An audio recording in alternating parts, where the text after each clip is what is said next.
আসসালামু আলাইকুম everyone, welcome back to my channel. আশা করি আপনারা সকল ভালো আছেন। আজকে আমি লইয়া আইছি একটা ফ্রুটর সালাদর রেসিপি। আশা করি আপনারা ভালো পাইবা। অবশ্য সকলেও জানেন, তার বাদেও আমি চিন্তা করলাম আমি যেহেতু মানাইরাম আপনারা লগে শেয়ার করি, কেউ না কেউর উপকার হইতে পারে। ফ্রুট সালাদ বানাইবা লাগে আপনি যে কোনো ফ্রুটও নিতে পারবা, তবে পাইনাপল দিলে একটু ভালো লাগে, আনারস একটু ঠেঙ্গা ফ্রুট যে চাতা দিলে আর কি একটু ভালো লাগে। তো আমি এখানে ঠেঙ্গা ফ্রুটের মাঝে রাখছি আনারস আর কমলা। এখন আমি একটা বউলও সকলটি ফ্রুটে মিক্স করে দিলাম।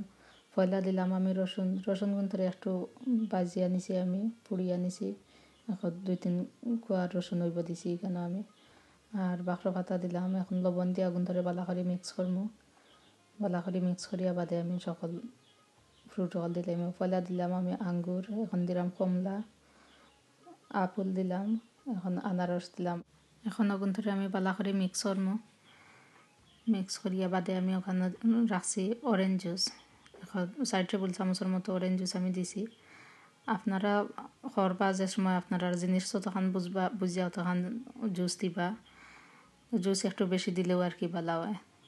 আর খাটার সাইজ আমি খাটছি এখানে ছোটো ছোটো করিয়া, আপনারা ইচ্ছা জেলা আপনারা বালা ফাইন হলেও খাটবা। সালাদটা বানাইয়া যদি আপনি ফ্রিজও রাখি দেন, ফ্রিজও রাখলে গিয়ে 24 ঘন্টা এই সালাদটা বালা থাকবো। তো আপনি ফ্রিজও রাখিয়া বাদে যে সময় বাকরিয়া খাইতে পারবা। রমজানও যদি মানাইন তো ইস্তার বাদে খাইয়া দেখবা কিলা লাগে, অবশ্যই ভালো লাগবো।